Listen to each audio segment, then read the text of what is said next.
सृष्टि यानी सामाजिक विज्ञान जो कक्षा 6 के लिए इतिहास की पाठ्य पुस्तक है। हमारे अतीत फर्स्ट सभी प्रकार की परीक्षाओं के लिए बहुत ही ज्यादा महत्वपूर्ण, शून्य से लेकर शिखर तक आप किसी भी परीक्षा की तैयारी कर रहे हैं सभी के लिए बहुत ही ज्यादा महत्वपूर्ण। अगला चैप्टर 8th चैप्टर हम लेके आए दोस्तों आज, और सीरियल हम टॉपिक की ओर। वीडियो अच्छा लगे तो वीडियो को लाइक शेयर, चैनल को सब्सक्राइब करिएगा। हमारे अतीत कक्षा 6 के लिए इतिहास की पाठ्य पुस्तक। अध्याय 8 खुशहाल गांव और समृद्ध शहर।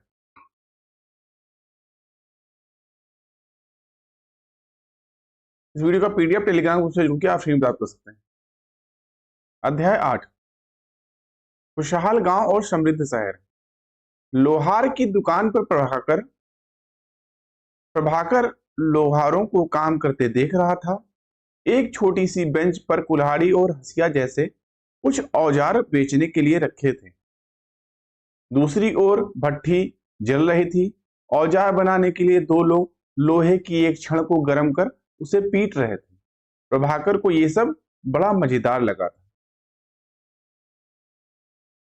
लोहे के औजार और खेती। लोहे का प्रयोग आज एक आम बात है। लोहे की चीजें हमारी रोजमर्रा की जिंदगी का हिस्सा बन गई हैं। इस उपमहाद्वीप में लोहे का प्रयोग लगभग 3000 साल पहले शुरू हुआ। महापाषाण कपड़ों में लोहे के औजार और हथियार बड़ी संख्या में मिले हैं। इनके बारे में तुम अध्याय 4 में पढ़ चुके हो।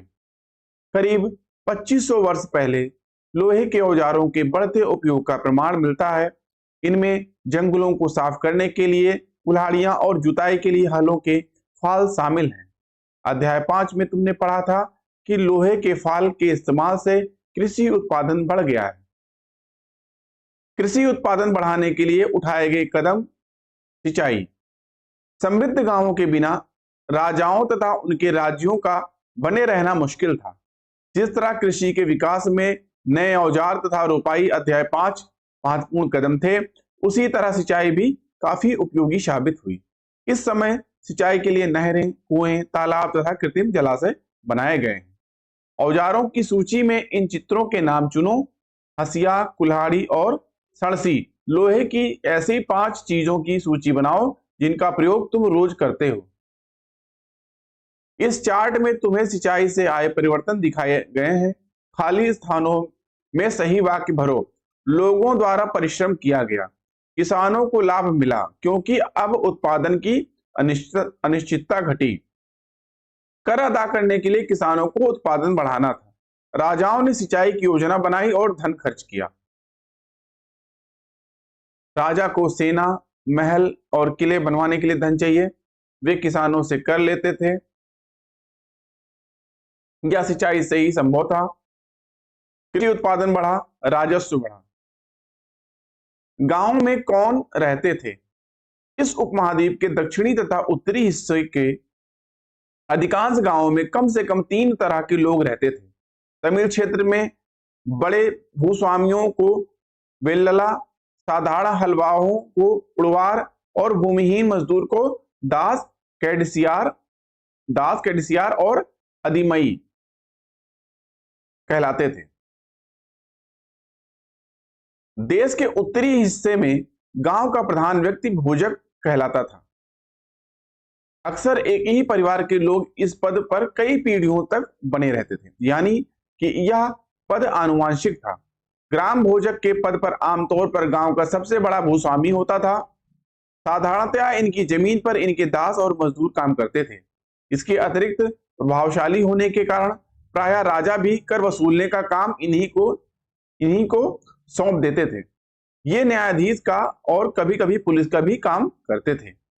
ग्राम भोजकों के अलावा अन्य स्वतंत्र कृषक भी होते थे जिन्हें गृहपति कहते थे। इनमें ज्यादातर छोटे किसान ही होते थे। इसके अतिरिक्त कुछ ऐसे स्त्री पुरुष थे जिनके पास अपनी जमीन नहीं थी। इनमें दास कर्मकार आते थे जिन्हें दूसरों की जमीन पर काम करके अपनी जीविका चलानी पड़ती थी। अधिकांश गांवों में लोहार, कुम्हार, बढ़ई तथा बुनकर जैसे कुछ शिल्पकार भी होते थे। प्राचीनतम तमिल रचनाएं। तमिल की प्राचीनतम रचनाओं को संगम साहित्य कहते हैं। इनकी रचना करीब 2300 साल पहले की गई। इन्हें संगम इसलिए कहा जाता है क्योंकि मदुरै देखो मानचित्र 7 पृष्ठ संख्या 105 के कवियों के सम्मेलनों में इसका संकलन किया जाता था। गांव में रहने वालों के जिन तमिल नामों का उल्लेख यहाँ किया गया है वे संगम साहित्य में पाए जाते हैं। नगर क्या कहती हैं कहानियां, यात्रा विवरण, मूर्तिकलाएं और पुरातत्व। तुमने जातकों के बारे में सुना होगा। ये वो कहानियां हैं जो आम लोगों में प्रचलित थी। बौद्ध भिक्षुओं ने इसका संकलन किया। यहाँ एक जातक कथा दी गई है जिनमें यह बताया गया है कि एक निर्धन किस तरह धीरे धीरे धनी बन जाता है। एक निर्धन की चतुराई।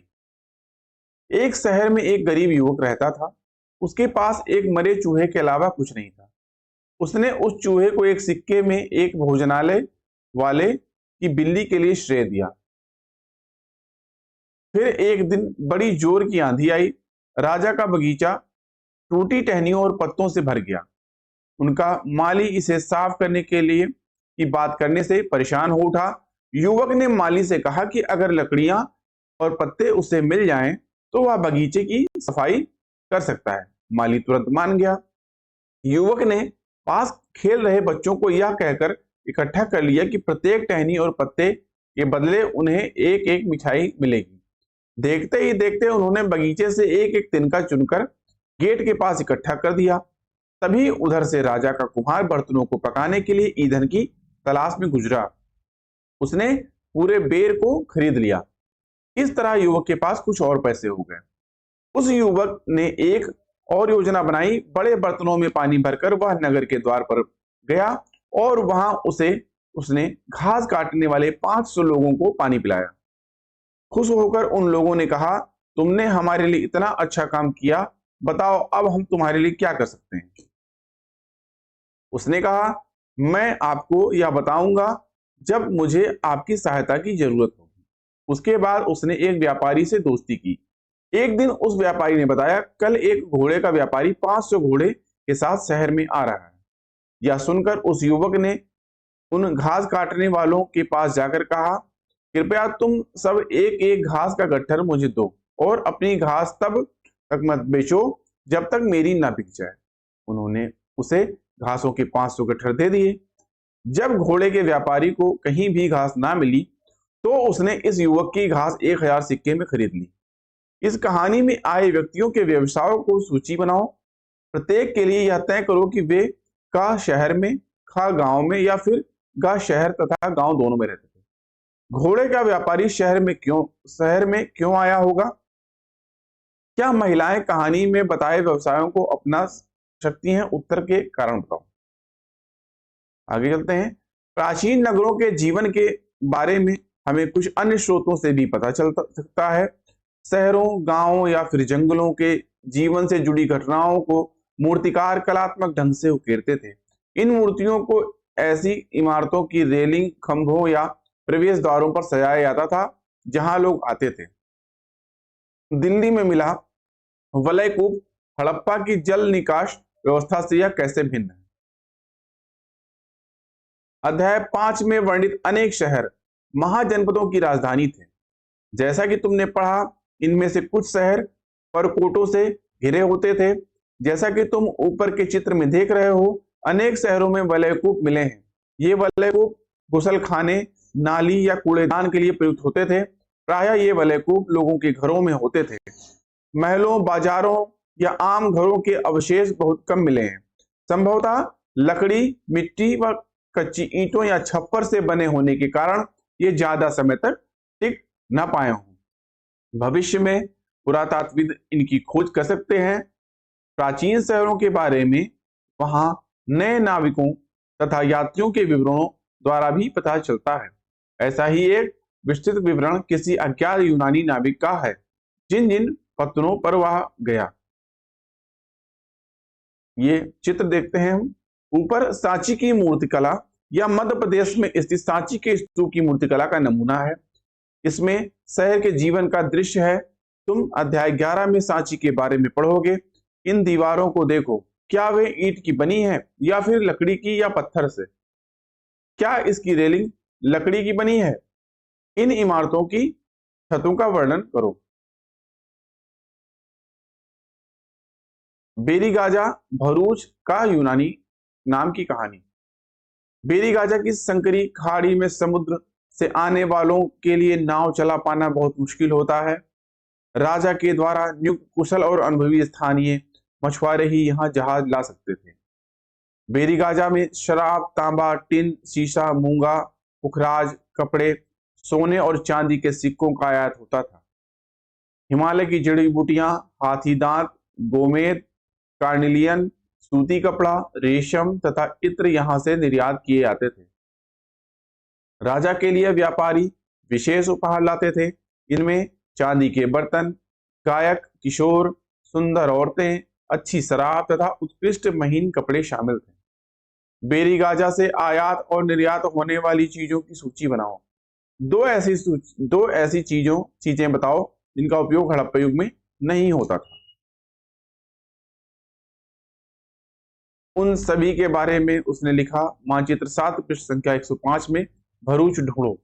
अब उसके द्वारा दिए गए वर्णन को पढ़ो।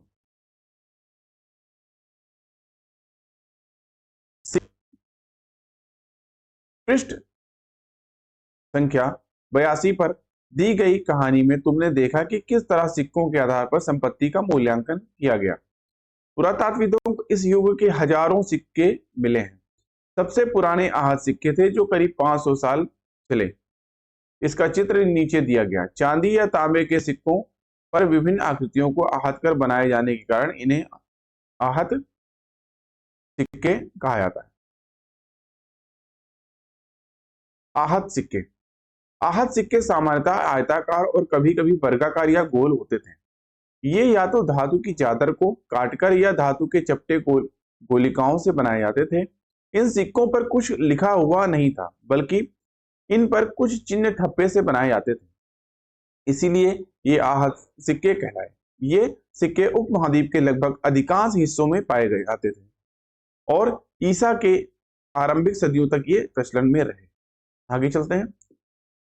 विनिमय के अन्य साधन। संगम साहित्य की इस छोटी सी कविता को पढ़ो।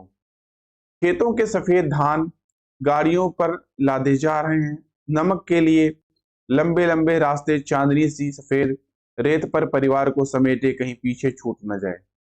शहरों से नमक के सौदागरों के यूं चले जाने से सिर्फ सन्नाटा रह जाता है।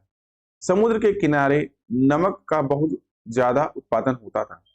व्यापारी किस चीज से इसका विनिमय करते हैं, वे किस तरह यात्रा कर रहे हैं। नगर अनेक गतिविधियों के केंद्र। अक्सर नगर कई कारणों से महत्वपूर्ण हो जाते हैं। उदाहरण के लिए मथुरा। मानचित्र 7 पृष्ठ संख्या 105 को देखो।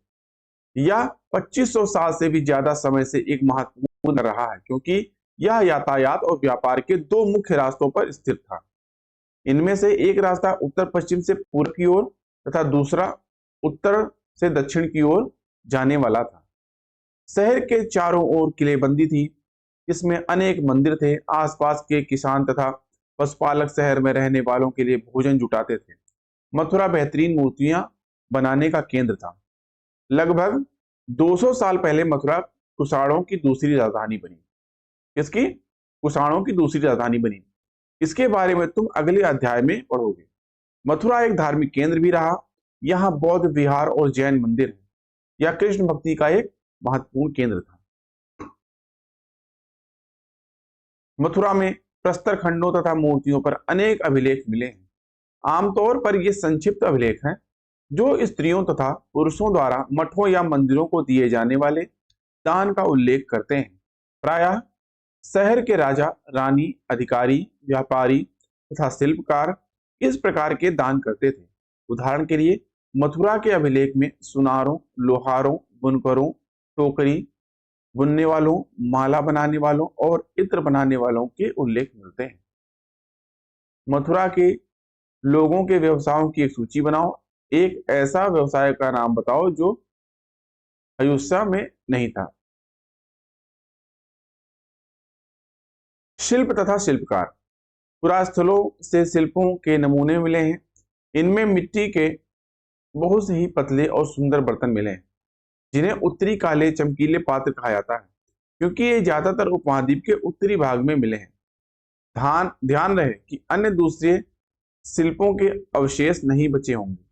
जैसा कि विभिन्न ग्रंथों से हमें पता चलता है कि कपड़ों का उत्पादन बहुत महत्वपूर्ण था। उत्तर में वाराणसी और दक्षिण में मदुरै इसके प्रसिद्ध केंद्र थे। यहाँ स्त्री पुरुष दोनों काम करते थे।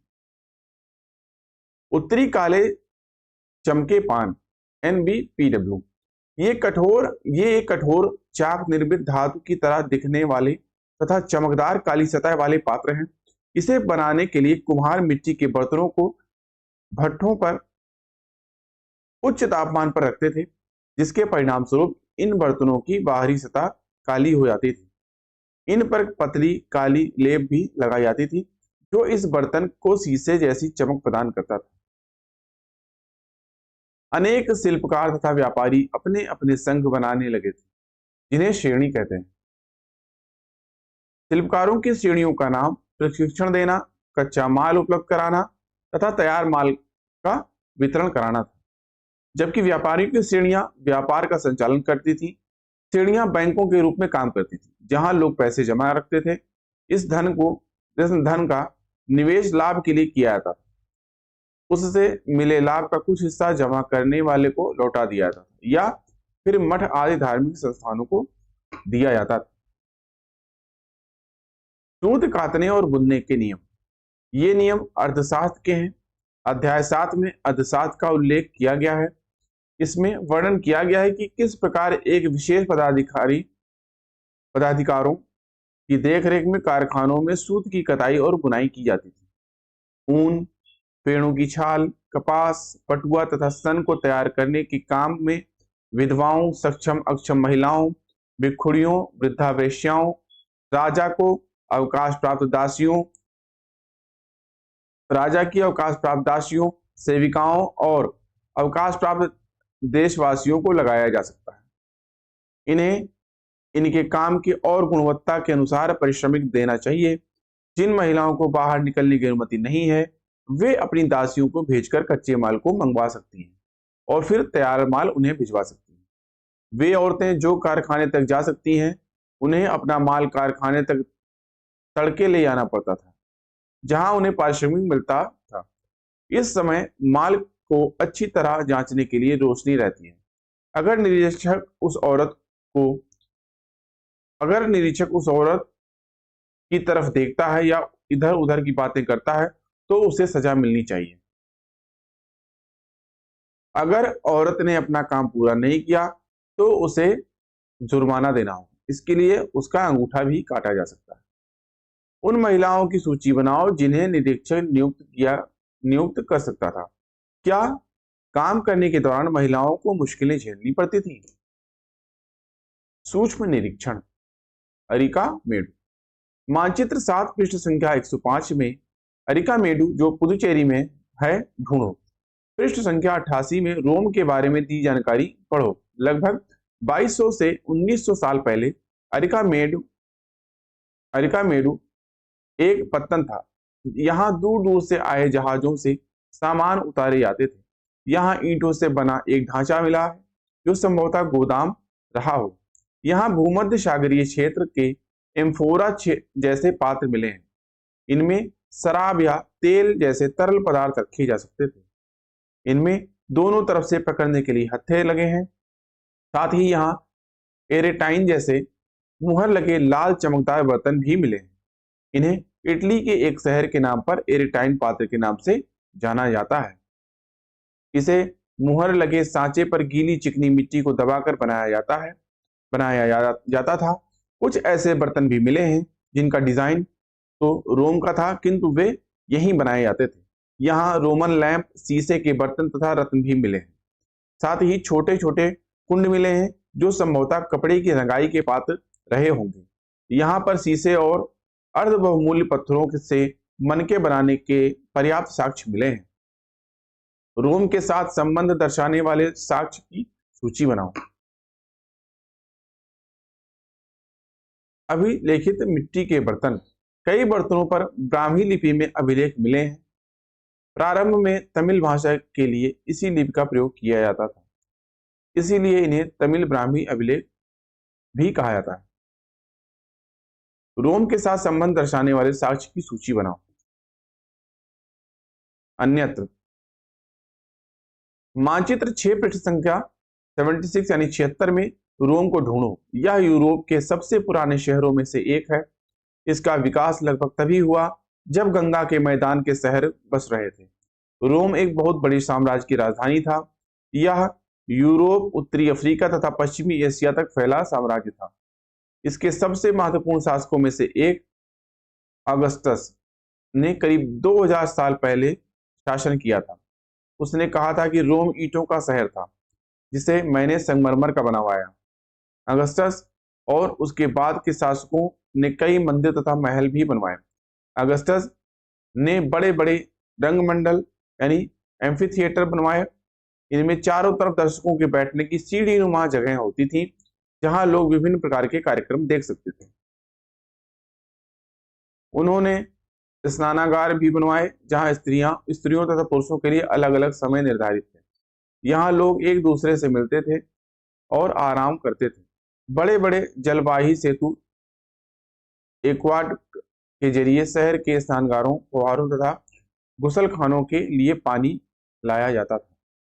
ये बड़े खुले रंगमंडल, एम्फीथिएटर और जलवाही सेतु इतने दिनों तक कैसे बचे रहे? कल्पना करो, तुम बेरीगाजा में रहते हो और पत्तन देखने निकले हो। तुमको क्या क्या दिखने को मिला? उपयोगी शब्द: लोहा, गांव, सिंचाई, संगम, नगर, वलयकूप, पत्तन, श्रेणी। आओ याद करें, खाली जगहों को भरो। तमिल में बड़े भूस्वामी को कहते थे। ग्राम भोजकों की जमीन पर प्रायः द्वारा खेती की जाती थी। तमिल में हलवाहे को कहते थे। अधिकांश गृहपति भूस्वामी होते थे। ग्राम भोजकों के काम बताओ। वे शक्तिशाली क्यों थे? गांवों तथा शहरों दोनों में रहने वाले शिल्पकारों की सूची बनाओ। दोस्तों, इसका जो क्वेश्चन है इसका आप लोग कमेंट बॉक्स में इसका आंसर बताइएगा। ठीक है, अगला क्वेश्चन, सही जवाब ढूंढो। वलयकूप का उपयोग नहाने के लिए, कपड़े धोने के लिए, सिंचाई के लिए या जल निकास के लिए किया था। कुछ महत्वपूर्ण तिथियां: उपमहाद्वीप में लोहे के प्रयोग की शुरुआत करीब 3000 साल पहले। लोहे के प्रयोग में बढ़ोतरी नगर आहत सिक्के करीब 2500 साल पहले। संगम साहित्य की रचना की शुरुआत करीब 2300 साल पहले। अरिकामेडु का पत्तन करीब 2200 तथा 1900 साल पहले। आहत सिक्के चांदी, सोना, टिन या हाथी दांत के बने होते थे। मथुरा महत्वपूर्ण गांव, पत्तन, धार्मिक केंद्र, जंगल क्षेत्र था। श्रेणी शासकों, शिल्पकारों, कृषकों, पशुपालकों का संघ होता था। आओ चर्चा करें। प्रश्न संख्या 5, पृष्ठ संख्या 79 पर दिए गए लोहे के औजारों में कौन खेती के लिए महत्वपूर्ण होंगे? अन्य औजार किस काम में आते होंगे? 6 यानी छठा, अपने शहर की जल निकास व्यवस्था की तुलना तुम उन शहरों की व्यवस्था से करो जिनके बारे में तुमने पढ़ा है। इनमें तुम्हें क्या क्या समानताएं और अंतर दिखाई दिए? आओ करके देखें। अगर तुमने किसी शिल्पकार को काम करते हुए देखा है तो कुछ वाक्यों में उसका वर्णन करो। संकेत: उन्हें कच्चा माल कहाँ से मिलता है, किस तरह के औजारों का प्रयोग करते हैं, तैयार माल क्या होता है आदि। अपने शहर या गांव के लोगों के कार्यों की एक सूची बनाओ। मथुरा में किए जाने वाले कार्यों से ये कितने समान और कितने भिन्न हैं। तो दोस्तों, अभी के लिए इतना ही। आई होप आपको वीडियो अच्छा लगा। दोस्तों, इस वीडियो का पीडीएफ आप हमारे टेलीग्राम ग्रुप से जुड़ के प्राप्त कर सकते हैं। दोस्तों, इसमें जो क्वेश्चन पूछा गया है आप लोग कमेंट बॉक्स में इसका आंसर प्लीज दीजिएगा। ठीक है, अभी के लिए इतना ही। आई होप आपको वीडियो अच्छा लगा। वीडियो को लाइक करके दोस्तों में शेयर करिए। साथ ही चैनल को सब्सक्राइब करना ना भूलें। इस वीडियो का पीडीएफ टेलीग्राम ग्रुप से जुड़ के आप फ्री प्राप्त कर सकते हैं। अभी की वीडियो को देखने के लिए आप सभी का धन्यवाद। मिलते हैं नेक्स्ट चैप्टर के साथ जल्द ही। तब तक के लिए थैंक यू। जय हिंद।